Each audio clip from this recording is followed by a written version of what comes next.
Welcome back to the Home-Based Orientation Training Program, Topic 3. After completing Topic 3, you will have a clear understanding of how students are assigned. We will also cover some tips and recommendations for making initial contacts with the case manager and family. Okay, you understand what home-based is, and you're interested in pursuing this opportunity. So how do you get started? Step 1. This training is a requirement every year, so you're completing the first step right now. Step 2. At the end of this course, you will be asked to submit a copy of your current Georgia Teaching Certificate to our offices, along with a home-based teacher information form and a signed home-based code of ethics. We cover more about these duties in Topic 8. Once we have this information from you, we will enter you into the home-based teacher database so you are available for assignments. For all teachers who submit this information, we obtain approval from your building principal to serve as a home-based teacher outside your regular contract hours. You may want to inform your supervisor that you are pursuing this opportunity so that they are not surprised when they receive the inquiry from our offices. Let's talk about how the process of students are assigned.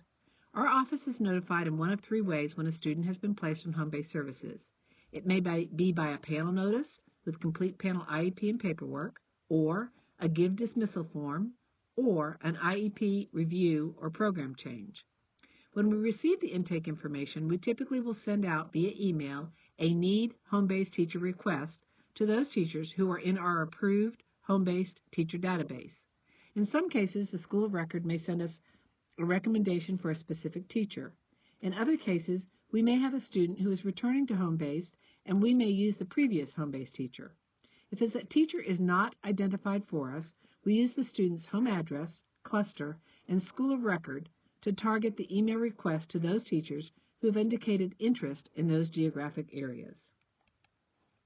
Within the email template, the school of record, home school, home address, grade, hours per week of home-based instruction, subjects, and date of return to school-based services is provided so that you can determine if you can address this student's instruction. After reviewing this information, you will need to determine if you can effectively teach the course content, your schedule can fully accommodate the hours each week, and that you can personally manage the travel time both to the home and to the school of record to pick up and drop off assignments. It is important to note that due to student confidentiality issues, the student's name or ID is not disclosed within these initial requests for teacher emails. If you receive an all-call email, how do you respond? If you are interested and have answered yes to all those previous questions about schedule, qualifications, and travel issues, and the student is not enrolled in your class, you would respond to the email with a simple yes, I am interested. Due to conflict of interest, you cannot serve as the home-based teacher for a student who is enrolled in your class.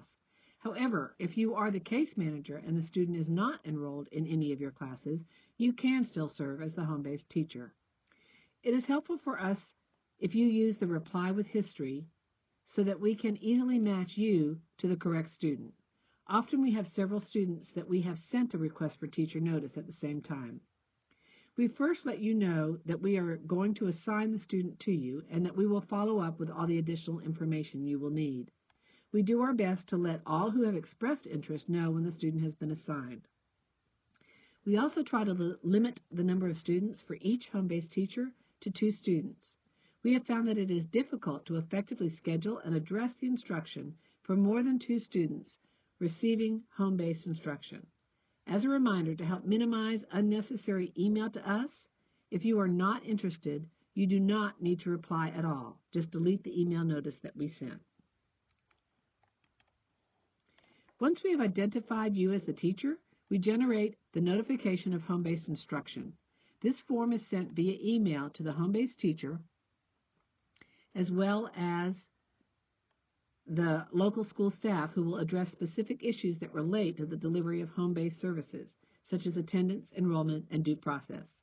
The staff who receive the notification of home-based assignment includes the case manager, who will provide you a copy of the IEP and manage the assignment exchange process, the SASE and attendance staff who will document the home-based delivery model within enrollment databases, and the home school administrator and department chair, in addition to the GIVE administration and contacts, when the student has been dismissed from GIVE.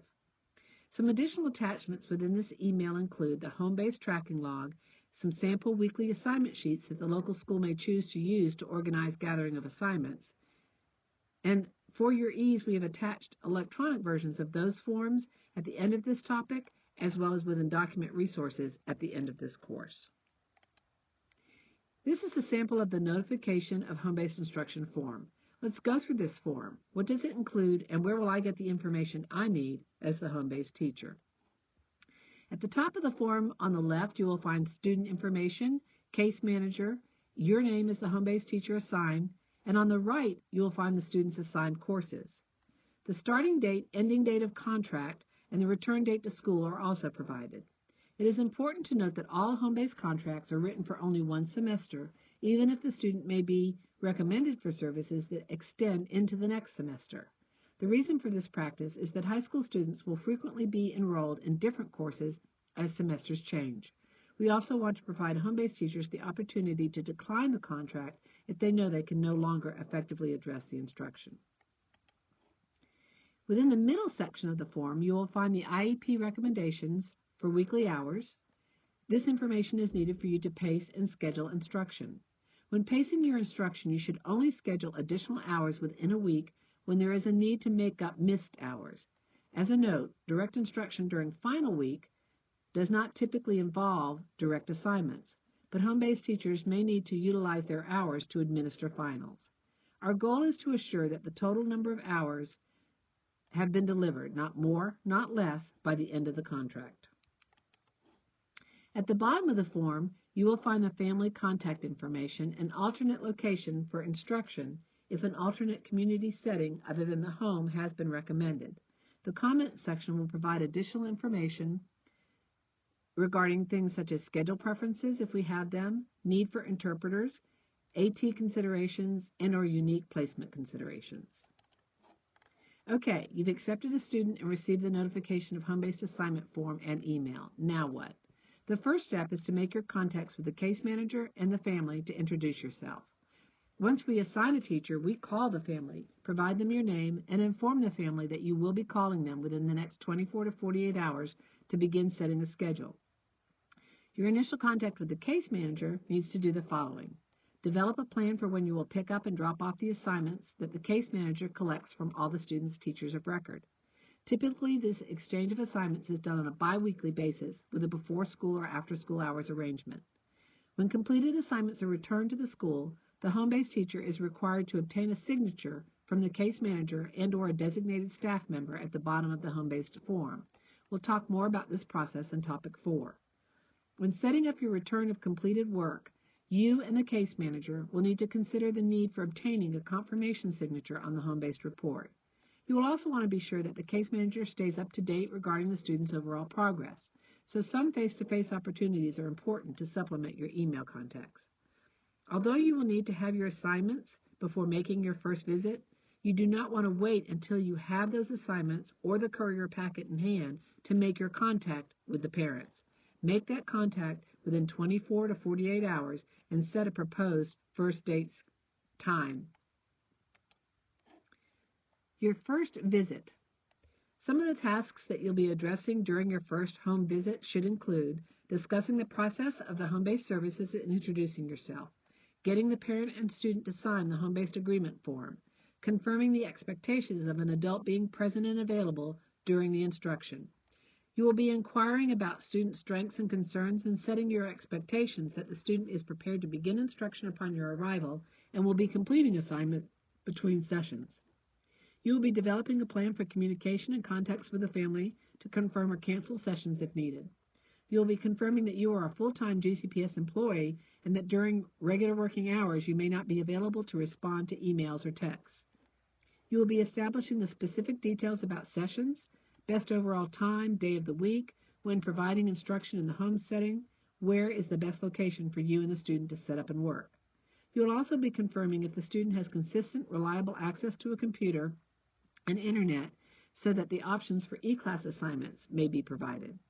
You will also provide direct instruction using that first set of assignments provided by the case manager. Once we assign a student, We may not have any further communication from either the home-based teacher or the school of record until either the payroll period or when there is an issue or a concern.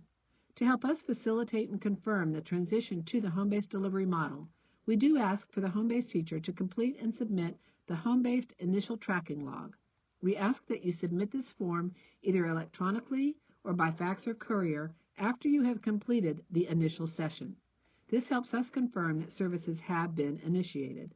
This form is sent to you electronically in an attachment with a notification of home-based assignment email.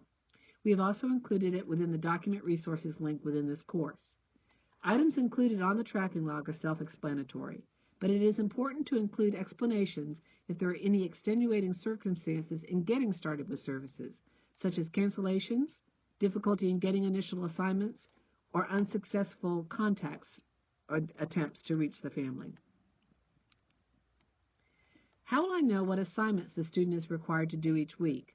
The case manager is responsible for gathering all assignments and organizing them in a way that expectations, due dates, and supporting instructional materials are easily understood by the home-based teacher.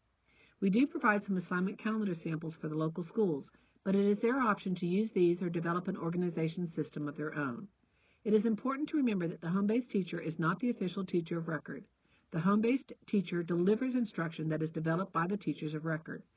When receiving assignments, it is important for the home-based teacher to review and confirm that the assignments and resources are legible and that expectations and instructions are clear. If additional supportive materials are needed, you will need to work with the case manager to be sure you have what is needed to cover the content. Within Topic 4, we will discuss the home-based report and the home-based teacher's responsibilities for assignment tracking document. You have now completed Topic 3, and you are ready to move on to the checkpoint activity for Topic 3. This is a 5-question quiz relating to the information presented within this topic.